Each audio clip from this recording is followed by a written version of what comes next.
Today we finished around here, and I've explained in the previous video what I meant by this point. So today we are going to continue uh, from this point. So this video indicating these are all the points that that I've read, and then written my comments so that I can later on pursue it and then further work on it. So these are just points as of now, and as part of my research reading process. So I'll be working here on these points. So all these points here, they indicate uh, my comments as what I have read and what were my takeaways from this, and how I intend to pursue it further. Because later when I'm going to read these points and then work on them further. So let's say if I pick this point I've read in the report. It says mill themselves are cash-strapped as banks and financial institutions offer them loans on the basis of retail price of sugar, with excess stocks leading to low retail and end of price low retail end price of sugar, and financial institutions offering them loans accordingly. How could mills be expected to pay a price floor of 180 per 40 kgs? Now this says the mills, they are often cash strapped, they need cash sometimes. So when they go to the financial institutions, they offer them loans, but based on the prices that are prevailing in the sugar retail market, the price at which per kg sugar is being sold. So to for them, if the prices of the retail are higher, they are going to get higher amount of loans. So this also explains how one phenomena can lead to the other. Let's say if mills prices for the loans and all are based on the actual costs that they incur. So I think that would be more plausible way to finance. Perhaps I don't know. I don't know the technicalities at this stage much. They financial institutions may have some rationale over this. So yes. So this is one of the point that if we think over it, gather the data, so something could be worked out. So this explains how the when the end of retail prices are the end, and the mills are at the beginning of the supply chain. So farmers, mills, brokers, supply chain, brokers, and the wholesale and the retail, and then consumers. So consume retail prices are the end, and the mills are at the beginning of the supply chain. The whole uh, makes the part of this whole supply chain at the beginning. So this is how I do my research, and try to think them over them critically, and try to find the solutions. So if we move further ahead to the points, and let's say some of the points says to see how much profit is made from molasses and its supply chain. What are the challenges of supply versus demand in setting up ethanol and power plants? To create an organogram, which department takes numbers from whom, and how many departments look after sugar cane related matter? Now these are my comments against what I was reading in the report, just to uh, do better research and analyze better. So here is one of other comments of mine. It says it appears that middleman seems to be doing some prices related issues, and cane commissioner then takes action on them. So here is another one. The point here says as per a representative. Now this one is the report's point. It says, as per a representative of Department of Agriculture, and the Sugarcane Control Board under the ministry was of the view that the price floor for sugarcane should be decreased as the prices of inputs have gone down in the current year. However, both stakeholders, that is mill and the farmers, could not agree on mutually acceptable prices.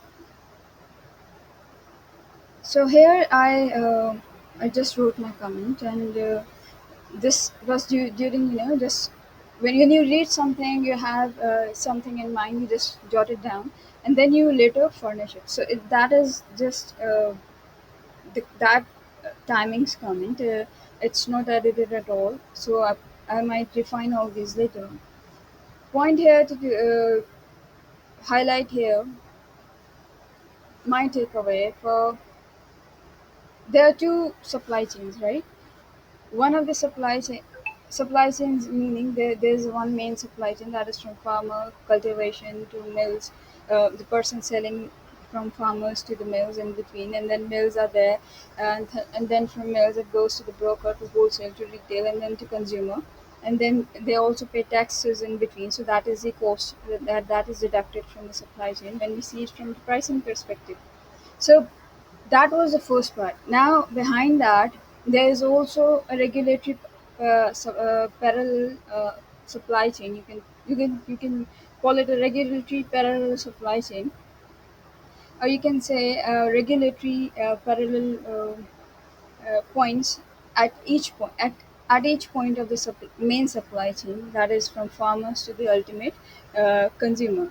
So and that. Uh, includes a lot of institutions.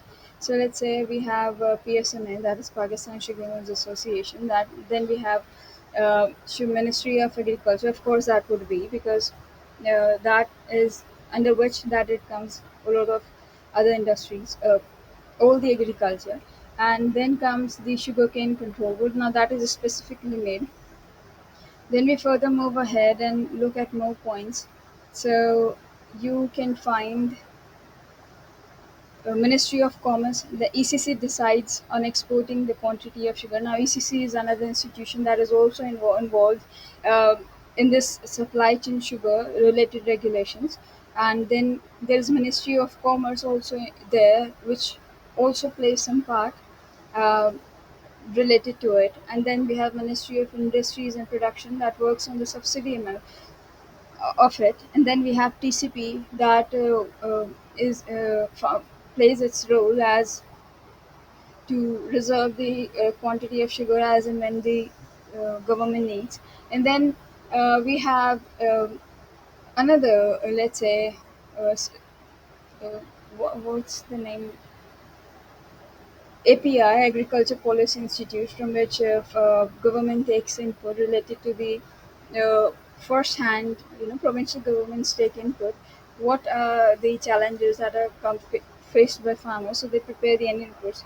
So at every point, it's not like there's this one institution doing it all, but every institution plays a role. They have the particular functions. So when you study the sugarcane industry and when you study the main sugar cane supply chain, you have to look through the data and through the institutions' reports and their work on the functions and roles in the sugarcane industry as well. So that really makes a difference and makes if a person like me does research out of personal interest and try to improve the analysis skills, so it becomes crucial to start to know this and to then find out what role which institution plays and how effectively they bring out the smooth supply chain and to make this whole process very smooth. So I think that I have covered as well as per my today's points, and uh, one of the points that I wanted to discuss. And also, there is this Ministry of National Food Security and Research as well that calculates sugarcane production costs and compare with other countries. Here, they have also written the name of one of the neighboring countries, India. So they are also doing their work. So there are different uh, organizations involved in this process. Then moving on to another point, let's say here we have a point about retailers. Metro Cash and Carry, being the only representative from the retail and wholesale sector, had the following concerns. They are buying sugar at 50 rupees 50. I should have written PKR, rupees 50, PKR 50 per kg or above. In Karachi, the price of sugar has been as high as PKR 62 per kg. Point B says it seems the prices are being decided by local mandis, and point C, why is there so much difference between the end price and ex-factory price being presented by the mill's representatives? Then my comment that my takeaway, my understanding from it, had a comment and the questions. Metro Cash and Carry is only representative from the whole retail wholesale. Who decides the retail wholesale prices of sugar in Karachi? Why is there a difference between end price and ex-factory price? So these were my points, my takeaways when I read this whole, and to find out, let's say this could be one of the points where I read it. I read it in this in the report, and then wrote my comments and my questions on it. And then when I further pursue it, let's say why, who decides the retail wholesale prices of sugar in Karachi? So I, from this point on, I can, from here I can, go and work on the whole retail structure of the Karachi, and which are the retail centers in Karachi, how much quantity of sugar they are getting from which province at what cost, and then further how they are selling it. I may not have the exact details because that is always not disclosed in the public reports, but whatever I could make an inference from the existing available public information. So I could work on this, and from here I can at least have a mapping of one city, how the pricing is working on it. It is possible. There is different pricing going on in different places. So this could be for the one city. We can I can do this further for when I try to pursue it further, I can do this for other provinces as well and city-wise, especially where the mills are near and where the mills are far. So one can make an assessment how it creates an impact and affect the whole economy ultimately. Sometimes change occur at one point of time, but its results are not apparent in the immediate, sometimes in a bit long. But they do have an impact that are growing the underlying in the circumstances. And then we tend to find out sometimes later in other forms. So let's say if sugar pricing have is one of the causes that is going on for a long time, so we may not find the ultimate its end result, the phenomena growing beneath all this economic process that are going on. We may find it in the form of collective inflation. So this is how when you study and work on it, you tend to find uh, points such as these. The points that I've mentioned earlier. Uh, let's say it says one of the points here that I've said. It says uh, my comment. It says related to economic shortage of sugar leads to further shortage of sugar in the form of storage, which increases the prices of sugar and not the profits of milk. So that is one of the economics principle as well that you tend to find. And if you move further, there was this point in the report which then I tried to make it a formatted better for my better understanding. So I formatted it like this. It was related to Sugar Act. It says provincial governments enforce that mills to notify to provincial governments at the start of the crushing operations. Provincial governments may define areas from where mills may purchase their sugarcane. Provincial governments to regulate entry, expansion, and exit of sugar mills. Now, this sugar mill is a very heavily, you can say, regulated industry. It is not you can just simply go and start your own sugar mill. When you once you find the revenue model of it, that it has a profit, or the cost once you work out on it, and then you go, you can just open the mill. No, it's you have to acquire the proper licensing. You have to know the whole system, how it operates, what are the how many stakeholders are there, where the uh, and how this all works, how many organizations are involved, governmental or private independent research organizations that tend to research on the agriculture and commodity.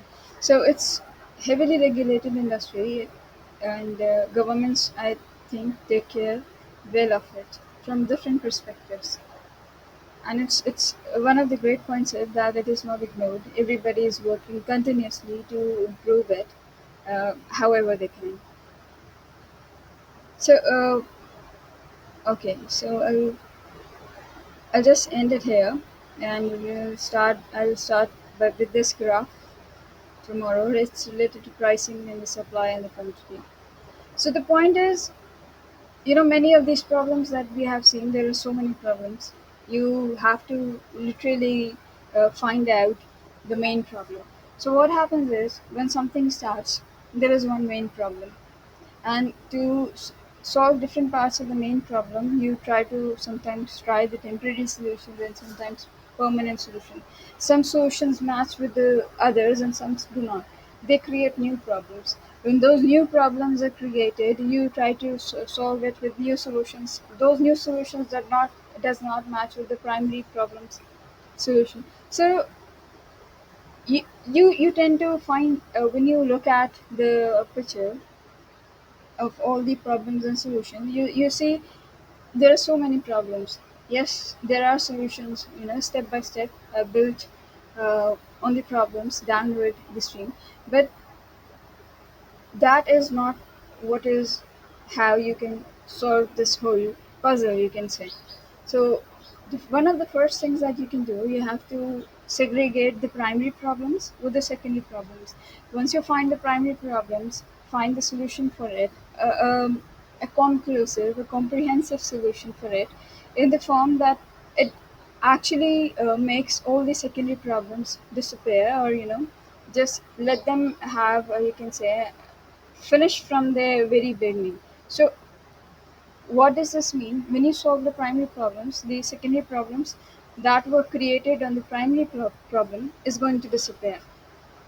They are not going to exist anymore. So in this whole process, the aim is to find the primary problems and find the robust, sustainable, and innovative kind of solutions, so that all the secondary problems that are attached with it, with the temporary solutions, so they just don't be there, and stack up on it as the time goes by, years go by, and it becomes impossible to solve it.